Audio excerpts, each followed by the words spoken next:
everyone, it's Sharonda from Pay or Wait. And today I'm going to be reviewing Power Season 6, Episode 4. Almost caught up, y'all. Why is Tommy still alive? I really wanted to be, why in the hell is Tommy still alive? But I need Tommy to be alive. Why in the hell is Ghost alive? That's what I want to know. So, okay, guys, full disclosure. I hate when a show kills off somebody and then they decide to do these flashbacks. Because if you were just going to do the flashbacks the whole time, you shouldn't have killed the person off in the first place. That's how I felt about them killing off Candy and Pose. I didn't understand it. When she kept coming back in flashbacks, I was still confused. And now I'm confused why Angie is now coming back as this little hologram flash. I don't know what the heck she is. It's figment of Ghost's imagination. So he's dreaming about her. Then he ends up hallucinating her. And she asks him if she had been the witness, what would have happened to her? And then she asks Ghost, why is Tommy still alive? So this triggers Ghost to go back into his vengeance to basically help him in his guilt over Angela's death. So Jason calls him and then he tells him, hey, I want my money. Like, what are you doing? Figure this stuff out. So Proctor asks him, so Proctor goes to see Ghost. And so he brings in Dre. And then Ghost came real quick with that little pen. I said, sir, you just gonna kill him with a pen like that? And then even Proctor like, sir, really? You gonna stab him with your pen? Back up. Just back up real quick. Let me tell you what's happening. So they tell him about Dre being an informant for Sachs because they're trying to build a case against Ghost and Tommy. And so he basically tells him, like, Dre is obviously going to betray us. He can't be trusted. Like, what are you doing? And then he tells him, like, hey, like, he can help us figure out who the witness is, which they still haven't been able to figure out who is the one that can implicate Ghost. So he overhears about Tommy's shipment after Jason's people comes and basically tell him, like, give me this money. He overhears about the shipment. So then he comes up with a plan and he asks Tate, hey, can you shut down this city block? Tate was like, what do you need me to shut down a city block for? Like, is this something crazy? What's going on? We know that he's been having the dude who interrupted them when he first announced his run for governor. He's been having them keep tabs on Jamie. And so he tells him, hey, sorry, y'all. Oh, Jesus, let me get my life together. So he basically tells them, hey, I need you to go figure out what the heck that he is up to. So we basically see, before all of the main stuff goes down with Tommy and Ghost, we see that Sax is meeting with Dre. And so basically Proctor and Jamie are listening to the conversation. And then Dre brings up the witness, which they were like, Ghost is like, what is he doing? And then Proctor's like, he has to figure out who this witness is. And so he ends up talking to him about it. Then he follows Sax because Sax dumb behind, goes to see the witness. And then he figures out who she is and relays the information back to Ghost. So Jason shows up so basically afterwards, Jamie's whole plan is he had them shut down the city block because he knew that Tommy was getting a shipment. And so he blocked them from being able to get out. And so instead, they still had the ambulance and all of that. So they were able to get through the city block, the blockade, whatever you want to call it, y'all. I don't know. So then Ghost ended up following them. He ran into the ambulance with his car, starts shooting and stuff. I was like, Jake, what are you doing? Like, are you thinking right now? I don't understand what is happening. So the cops come, get him. It's really the cops that were working for Tate. And so basically Tate is like, bruh, get your life together. Didn't I tell you that you weren't going to mess up this run for governor for me? Didn't I tell you? Didn't I? Let me show you that I got pulled too. And so then basically he says, hey, well, now that Tommy knows what you did for me, now they know about you. So while you were sitting here trying to be slick, thinking that you was going to be having me on lock or whatnot, no, you don't. So then he walking out with his tail between his legs. So I was just like, I can't stand either one of them. They both get on my damn nerves, truth be told. So we see that Ghost tells Dre to come with him after Jason ends up showing up to Truth and basically telling him, like, we know that you have what it takes to be distro. Like, you're the smartest person for the job, and we know this. Ghost knows this. Tommy knows this. But Ghost is trying to be the better man. He tried to be the man that Angela wanted him to be before she got killed. So he tells him no.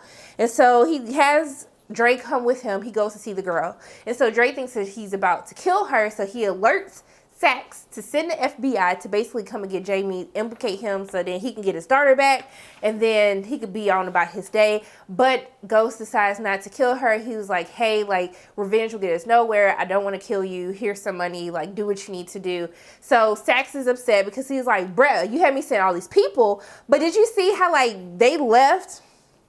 Dre saw the FBI pull up behind them, and it looked like Jamie looked in the rear view and he saw them. I don't know if he knows that Dre is playing him and he's just using him and he's going to kill him when the time is right.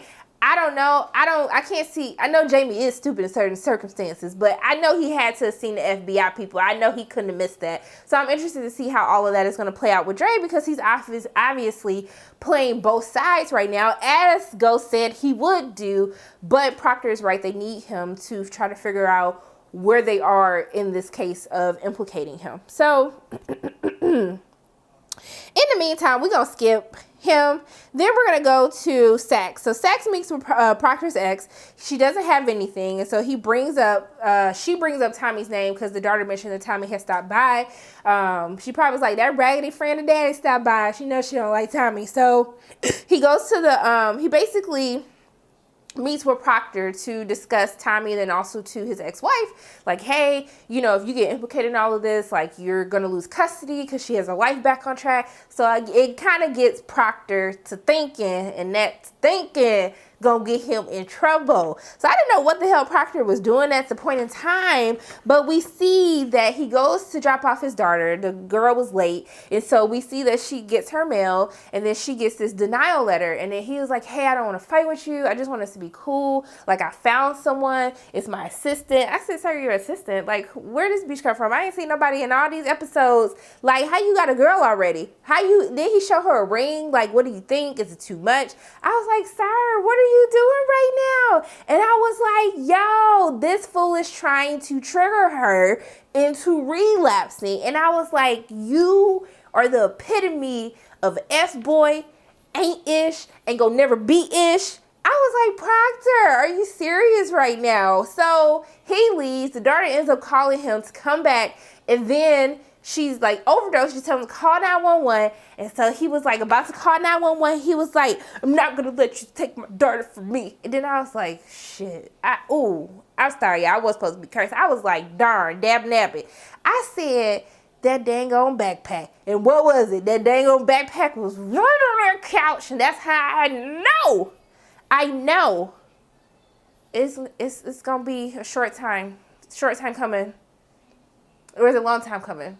It's kind of like short time because I'm pretty sure it's inevitable that Saxe is going to find out. He's going to like flip Proctor, and then they're going to end up having to kill Proctor. That is what I'm like. Donovan died. Angela died. Ain't nobody safe. Obviously, he's going to die. I was just like, Proctor, no. Why did you do it? So we see that Tariq breaks into Tommy's place to steal some of his product, okay? So he ran out of product. He doesn't have anything left. It's midterm, so sales is up. They need more product. The demand is high. So he breaks in. He almost get caught by Spanky and them talking about they Mission Impossible, how they sick of Tommy, like having them do all this extra stuff. And so he gets the product out, and then basically Tommy figures out what happened. He goes to see Vincent, and he finds out that Tariq has been dealing for Vincent. And so he confronts Vincent about it. And then he also goes to confront Tariq about it. He takes Tariq's product and all of that stuff. And did you see him and Effie kiss? They was kissing and stuff. But Vincent is plotting on Tariq because basically if he controls Tariq, then he controls both Tommy and Ghost. And so he said he's going to use him for everything that he's worth until he is ready to dispose of him. But let's talk about Tasha. So Tasha, she puts the divorce on hold because that was the agreement for her to get her daycare. Woo, woo, woo. Then some cutie come in talking about, I'm looking for a daycare for my daughter. And then she's like, okay, where's the mother? I said, girl, you getting real personal. You said you didn't have no application. So how you asking all these personal questions? So they end up like, they flirting, he flirting, she flirting, I was flirting a little bit. And so then we see that she gets a phone call, and it's the bank, and it's like, hey, Miss St. Patrick, we saw you sign these documents dissolving Raina's trust. She was like, I didn't sign nothing. So then she finds out that Ghost dissolved it. That's how he was able to get his quick cash. And so she goes to confront Ghost about it, or Tate about it, but then she runs into Ramona. Ramona tells her forget about it and concentrate on herself. I was like, I actually don't like Ramona. I was like, girl, you, like, your husband cheated on you too, and then you sitting up here siding with Ghost because you trying to get up in his draws. You're nasty, okay? You should have been siding with Tasha. And so we see that Cutie come back. And then she pours some wine. They start drinking that wine. And they start kissing. And then she stops. She's like, I don't want to be this person. He was like, well, let me take you out on a date, boo. I mean, that's not how he said it, but I'm just saying. And then she was like, okay, I'll call you. But we see that her and Ghost ends up getting into it because he confronts her about the daycare. Then she confronts him by stealing the money. Then the Cutie is there. It's all awkward and stuff. Then she take him outside. And so she tries to pump the brakes on it. And Cutie was like, nah, boo-boo, I want you. Okay, so you ain't gonna get rid of me that quickly. It is what it is. I'm here for the long haul. I said, okay, Cutie, let me find somebody to tell me they gonna be here for the long haul. I ain't gonna hold my breath though. But, oh shoot, I almost dropped my notes. So Tommy mama show up. She didn't know his mom was gonna pop up. And then she tells Keisha the last one didn't cook. And I was like, oh, is she talking about Holly? So then Keisha gets her interest piqued, and then she trying to, she asks her about Holly, but before her son comes home, he has a busted lip. And she's like, I'm finna go beat their ass. And I was like, you know what? I can't even fight her. I probably would have did the same thing. But because of that, that leads Tommy's mom to not like her because she doesn't think that, she likes her. She doesn't think that she's right for Tommy because she's always going to put her child before him, as any mother should. But she was like, Holly didn't have no kids. She just stuck with her. I was like, well, she technically did, but you know, it is what it is. But yes, so we see that Tommy ends up confronting Vincent as well, but then Vincent told him, like, look, I'm going to let this slide this time, but don't be coming up in my establishment talking to me crazy. I don't care about nothing. And I can't believe Tommy fell for Tariq's lies about that. It was Kanan's stash. It was the rest of Kanan's stuff. I was like, Tommy, you know better. You definitely know better. But we see that Tommy gets turned off by his mom telling him about how she feels about Keisha. He kicks her out. Didn't even give her her stuff back. I said, you can't give your mama her suitcase back? Like, I don't understand what is happening right now. But we kind of end with Tommy feels like he's found his family. He always felt as though that Ghost was his family. And that's why he was willing to do anything for Ghost and for his family. But now he realizes he has to look out for Keisha and for Cash. And so, yeah, that's pretty much how the episode ends. I mean, it really ended with Proctor, so we know he got to die. So I'm going to go watch this last episode so I can be caught up. So I ain't got to hear nothing about where's your episode for Power, because I want to be caught up. So those are my thoughts on Power Season 6, Episode 4. Why is Tommy still alive? So yeah, so as always, my name is Sharana from Pay Your Weight. And if you like what you saw today, make sure you hit the like button, hit subscribe, share this video with your friends, and make sure you hit that notification bell. And I love you guys 3000. I'll see you soon.